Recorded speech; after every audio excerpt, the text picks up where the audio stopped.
കുട്ടികൾക്കൊക്കെ വളരെ ഇഷ്ടപ്പെടുന്ന മധുരസേവ് അല്ലെങ്കിൽ സ്വീറ്റ് സേവ് എന്നും പറയും. 4 മണി പലഹാരമായിട്ടും ഒക്കെ നമുക്ക് വിളമ്പാവുന്ന ഈ മധുര പലഹാരം കടലമാവും അരിപ്പൊടിയും പഞ്ചസാരയും വെച്ചാണ് ചെയ്യുന്നത്. നല്ല ക്രിസ്പി ആയിട്ട് ഇരിക്കുകയും ചെയ്യും. ദീപാവലിക്ക് സ്വീറ്റായിട്ട് നമുക്ക് വളരെ എളുപ്പം തന്നെ തയ്യാറാക്കി എടുക്കുകയും ചെയ്യാം. വളരെ പെട്ടെന്ന് നമുക്കിത് തയ്യാറാക്കി എടുക്കുന്നത് എങ്ങനെയാണെന്ന് നോക്കാം. അതിനായിട്ട് 2 കപ്പ് കടലമാവിന് 1 കപ്പ് അരിപ്പൊടിയും കൂടെ ചേർത്ത് അരിച്ചെടുക്കുക. അരിപ്പൊടി ചേർക്കുന്നത് നല്ല ക്രിസ്പി ആയിട്ട് കിട്ടാനായിട്ടാണ് അരിപ്പൊടി ചേർക്കുന്നത്. അതിലെ തരികൾ മാറ്റി കളഞ്ഞിട്ട് ഒരു 1/2 ടീസ്പൂൺ വരെ ഉപ്പ് ചേർത്താൽ മതി, കൂടുതൽ ചേർക്കരുത്. നന്നായിട്ട് യോജിപ്പിച്ചതിന് ശേഷം ആവശ്യത്തിന് വെള്ളം ഒഴിച്ച് മാവ് തയ്യാറാക്കി എടുക്കാം. ഇതുപോലെ നല്ല കട്ടിക്ക് മാവ് കിട്ടിക്കഴിയുമ്പം അതിലേക്ക് 1 ടേബിൾ സ്പൂൺ നല്ല ചൂട് എണ്ണയും കൂടെ ചേർത്ത് മുരുമുരിപ്പ് നന്നായിട്ട് കിട്ടാനായിട്ടാണ് ഈ ചൂടെണ്ണ മാവിലേക്ക് ചേർക്കുന്നത്. എണ്ണ നല്ലോണം യോജിപ്പിച്ചതിന് ശേഷം നമുക്കിത് നാഴിയിൽ നിറച്ച് പിഴിഞ്ഞെടുക്കാം.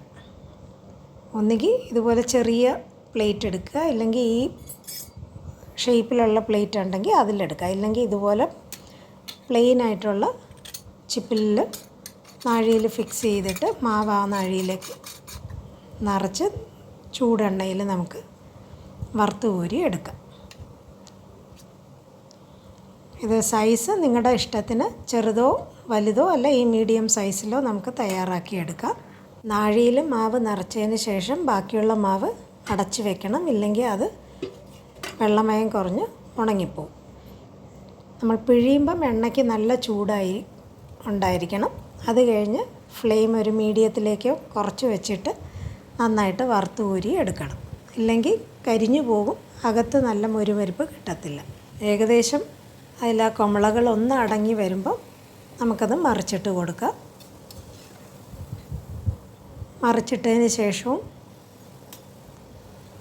കുമിളകളുടെ ഒച്ച നന്നായിട്ട് അടങ്ങി വരുന്നത് വരെ വറുത്ത് കോരിയെടുക്കുക.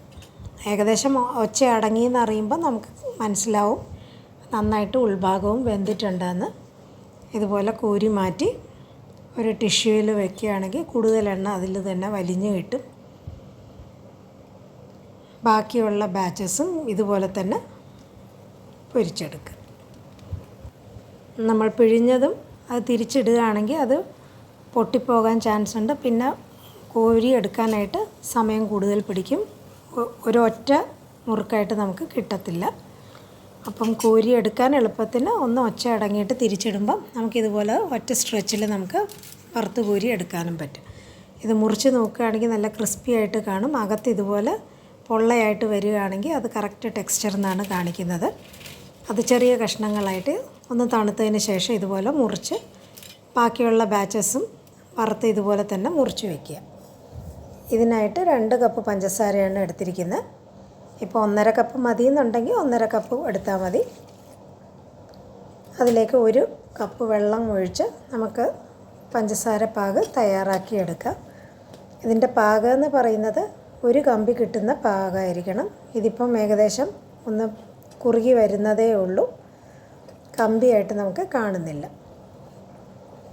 അടുത്ത സ്റ്റേജ് എന്ന് പറയുന്നത് ഏകദേശം നല്ല ഒട്ടിപ്പിടിക്കുന്ന ഒരു പരുവം. ഗുലാബ് ജാമുനൊക്കെ ഈ പരുവത്തിലാണ് നമ്മൾ എടുക്കുന്നത്. ഇനി ഒറ്റക്കമ്പി പാകം എന്ന് പറയുമ്പം ഇതുപോലെ 1 കമ്പി നമുക്ക് കിട്ടണം. 1 കമ്പി പാകം കിട്ടിയതിന് ശേഷം അതിലേക്ക് 1 ടീസ്പൂൺ ഏലക്കാപ്പൊടി ചേർത്ത് നന്നായിട്ട് യോജിപ്പിക്കുക. അത് കഴിഞ്ഞ് നമ്മൾ കഷ്ണങ്ങളാക്കി മുറിച്ച് വെച്ചിരിക്കുന്ന മുറുക്ക് ഇതിലേക്ക് ചേർത്തതിന് ശേഷം ഒന്ന് ഇളക്കി കഴിഞ്ഞിട്ട് നമുക്ക് തീ ഓഫ് ചെയ്തിട്ട് തന്നെ അത് മിക്സ് ചെയ്തുകൊണ്ടിരുന്നാൽ മതി. ഗ്യാസ് ഓൺ ചെയ്യേണ്ട. നമ്മളിത് 1 കമ്പി പാകമായിട്ടാണ് നമ്മളിത് ചേർത്തിരിക്കുന്നത്.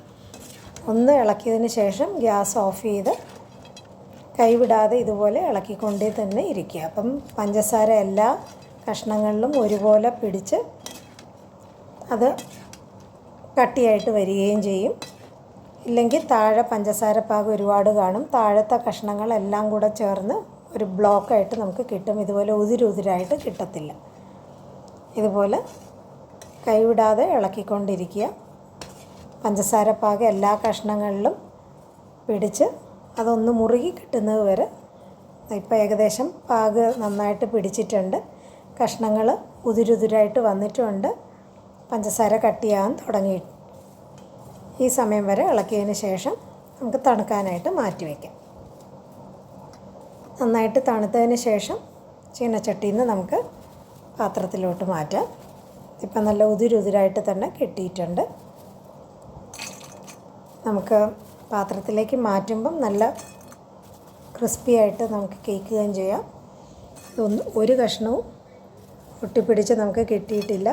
കൈവിടാതെ ഇളക്കുകയാണെങ്കിൽ ഇതുപോലെ ഉതിരുതിരായിട്ട് നമുക്ക് മധുരസേവ തയ്യാറാക്കി എടുക്കാനും പറ്റും. ഇത് എത്രത്തോളം ക്രിസ്പിയാണെന്ന് കേൾക്കാനായിട്ട് ഒന്നും കൂടെ നമ്മുടെ സ്റ്റീൽ ബൗളിലിടുമ്പോൾ കറക്റ്റ് ഒച്ച അതിന് കിട്ടും. ഇപ്പോൾ നമ്മൾ പഞ്ചസാര പാകിലിടുകയാണെങ്കിലും അതിൻ്റെ മുരുമുരുപ്പ് ഒട്ടും കുറയത്തില്ല. ഏറ്റവും താഴെ ശകലം പഞ്ചസാരയുടെ പാക് ഇതുപോലെ കാണും. അത് മാറ്റിയെടുത്തിട്ട് ബാക്കിയുള്ളത് ഇതുപോലെ അരിച്ചെടുത്ത് വെച്ചാൽ മതി. നല്ല ക്രിസ്പി ആയിട്ട് ഉള്ള മധുരസേവ നമ്മൾ പൊട്ടിക്കുമ്പോൾ അകം ഭാഗത്ത് ഇതുപോലെ കറക്റ്റ് ഹോള് കിട്ടുകയും വേണം. നല്ല മുരുമുരുപ്പായിട്ട് ഇരിക്കുകയും ചെയ്യണം. ഈ രീതിയിൽ തയ്യാറാക്കുകയാണെങ്കിൽ നല്ല ക്രിസ്പി ആയിട്ട് കിട്ടുകയും ചെയ്യും. ഒട്ടും തണുത്ത് പോകത്തുമില്ല. ഈ ദീപാവലിക്ക് എല്ലാവരും ഈ മധുരസേവയൊന്ന് തയ്യാറാക്കി നോക്കുക. 4 മണി പലഹാരമായിട്ടും കുട്ടികൾക്ക് നമുക്കിത് കൊടുക്കാവുന്നതാണ്.